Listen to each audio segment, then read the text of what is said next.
Welcome back to a team deathmatch. Now, normally I don't record team deathmatches, but this one was actually pretty interesting in my books because it really shows the strategy, like what war selection can do, like what you can, I'm sorry, what you can do in war selection. Um, so this replay code was sent to me by Mongo.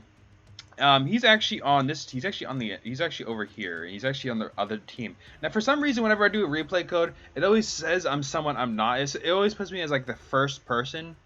So I'm sorry. If you get confused. And also, I'm gonna change the colors around. I could just, change the colors, like this, and then, do that. But I'm not going to because it's goddamn confusing whenever I do that. So guys, who like honestly, can you truly tell who's on whose team without looking at the board? It looks like another free for all match. Anyway, so Mongo does, um, he's a very cheeky boy. He's a very cheeky boy.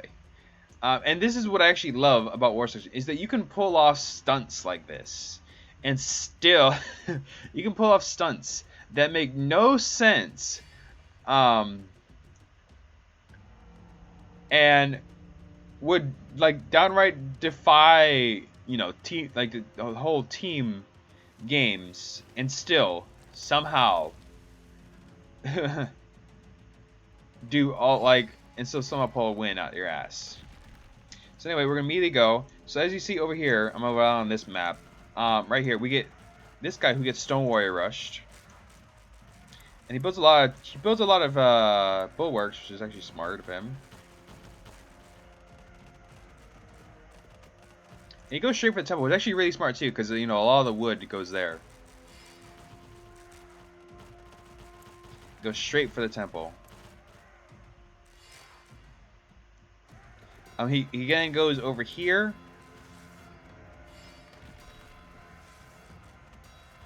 He starts destroying everything, which is actually smart because it is in stone. Because ever since they increased the health, max HP of the temple,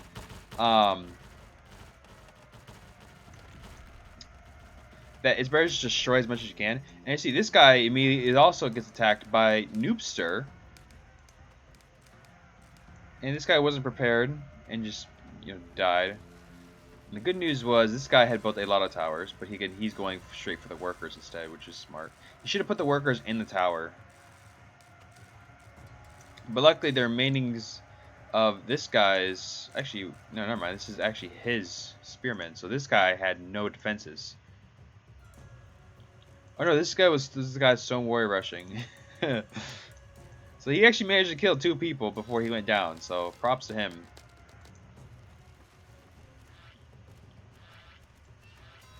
Over here we got Noobster again with Ronin.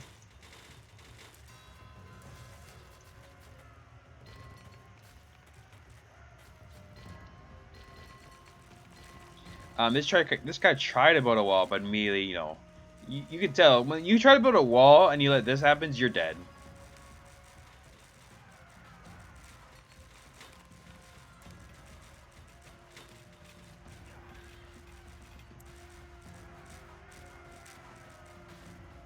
He then moves on. And this guy can't die because he's medieval, but he's letting all his workers die. And then he just quits.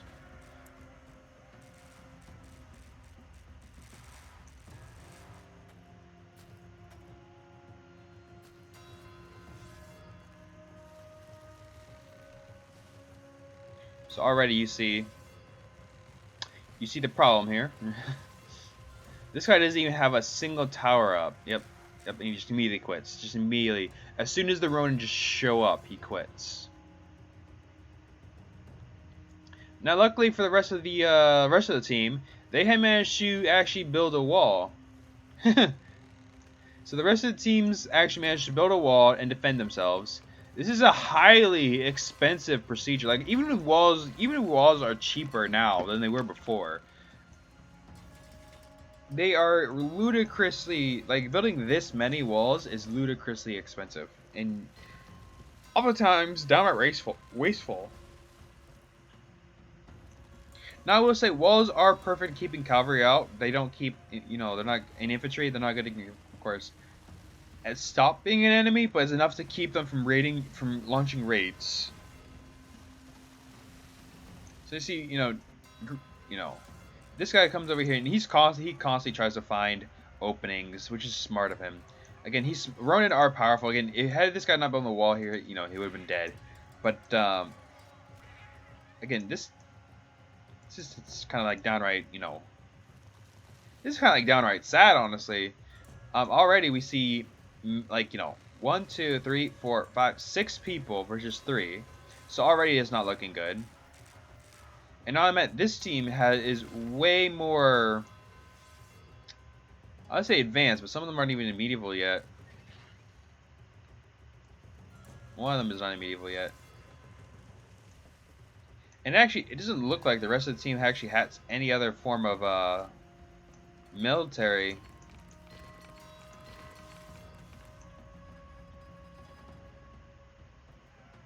So these guys trying to find an opening constantly.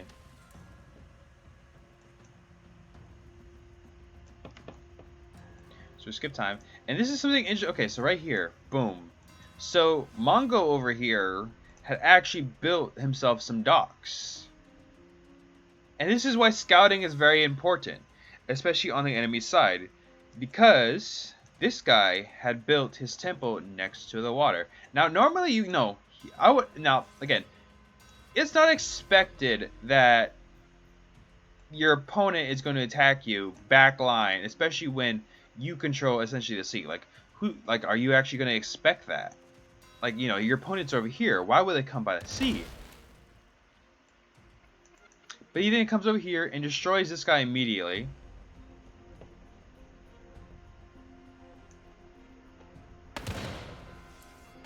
And immediately just takes out this guy. This guy immediately just quits. He gives up. He could have fought. He could have fought. Literally, all he had to do was produce a single troops here. And this guy immediately had some... He also had a bunch of grenadiers, which was actually smart of him, too. He then launches an attack with just grenadiers.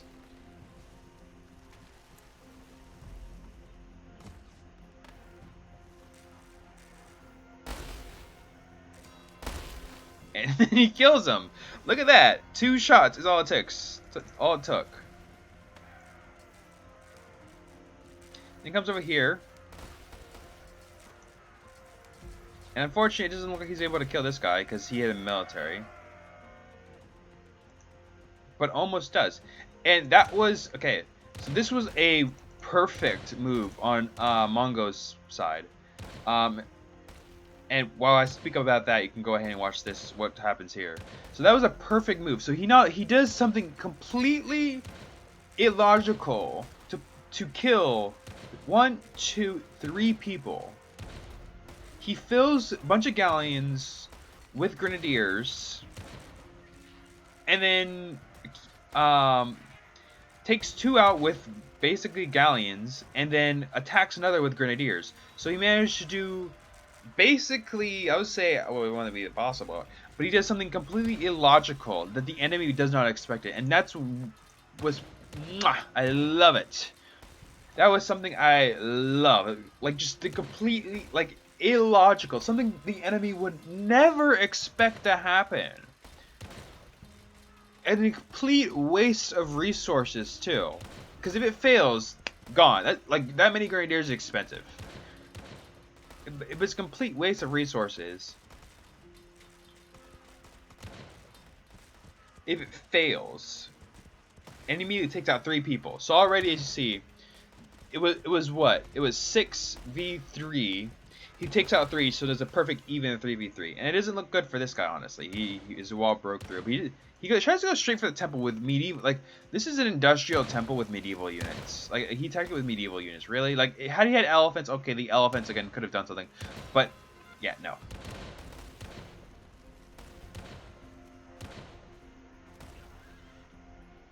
But that's not even it. Look what else he comes over here. I think he comes over to here, this island. Yeah, I'm pretty sure. Yeah, right here. Okay, right here, right here.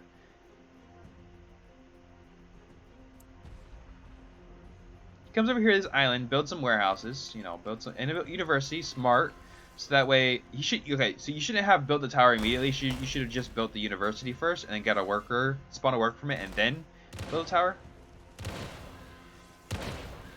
And this guy actually gets some cargo. Okay, this is actually smart too, because when you're pushed, the best thing you can do is build a cargo elephant, so that and as a mobile warehouse. Because while yes, cargo elephants are um, technically in some cases worse than a warehouse, because you need the because while in first medieval, yeah, you have to get the upgrades for the elephant to I'm sorry, no.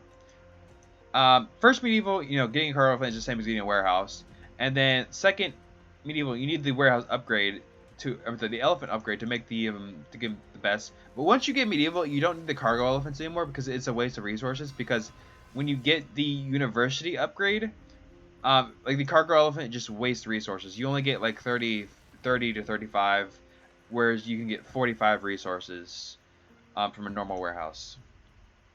However, when you are pushed, when you do have to make tough calls, sometimes the best thing you can do is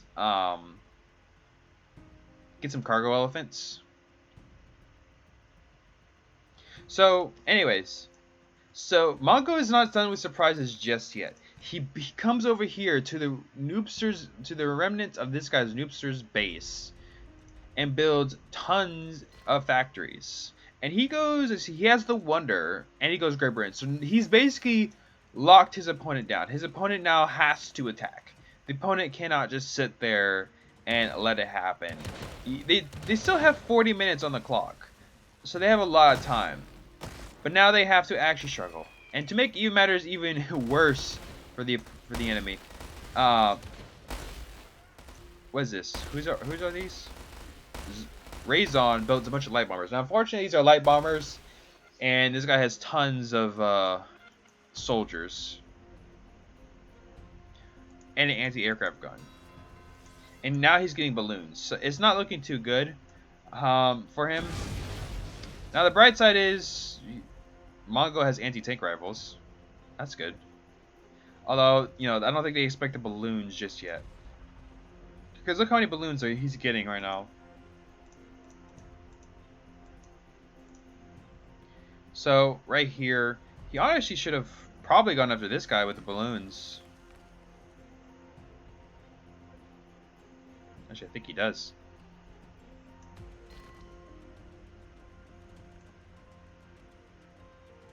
Anyway, Mongo comes over here. He's building a bunch of rhombuses. It's very good.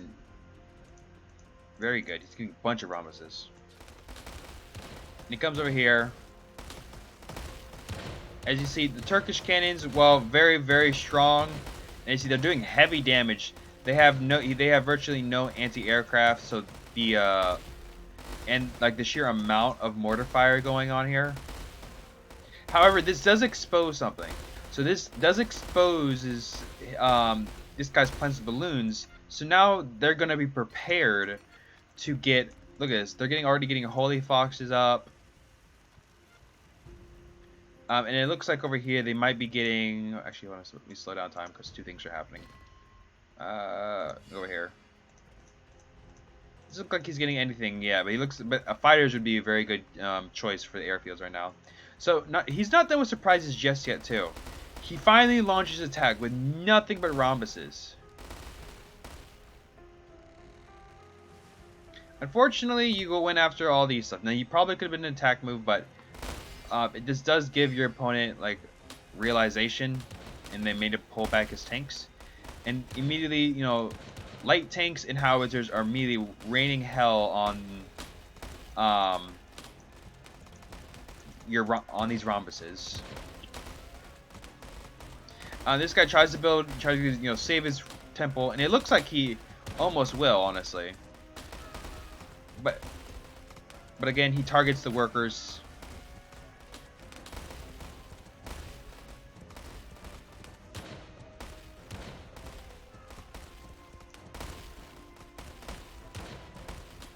And boom.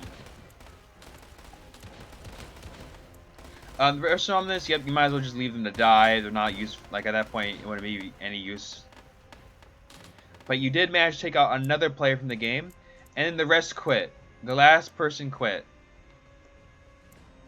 Actually, wasn't there like 2 people? Yep.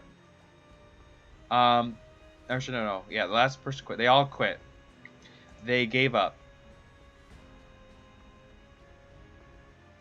Actually, what was the rest of the balloons here? I don't remember. Anyways, so that was an extraordinary play by you, Mongo. I'll give you props. Oh, here they all got killed by fighters. So you do get fighters.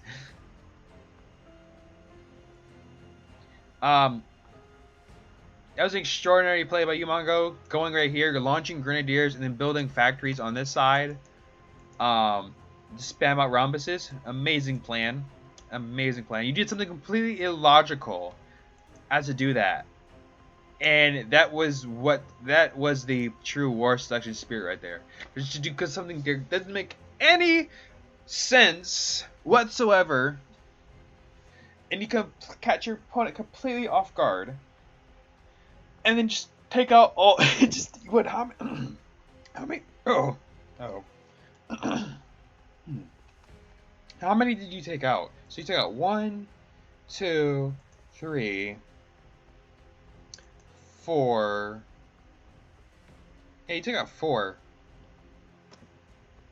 Because 3 over here, and then one with the rhombuses. No.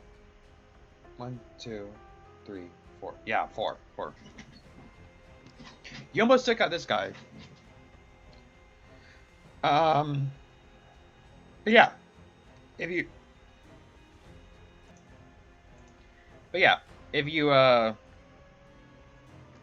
enjoyed this video, this is a little team deathmatch.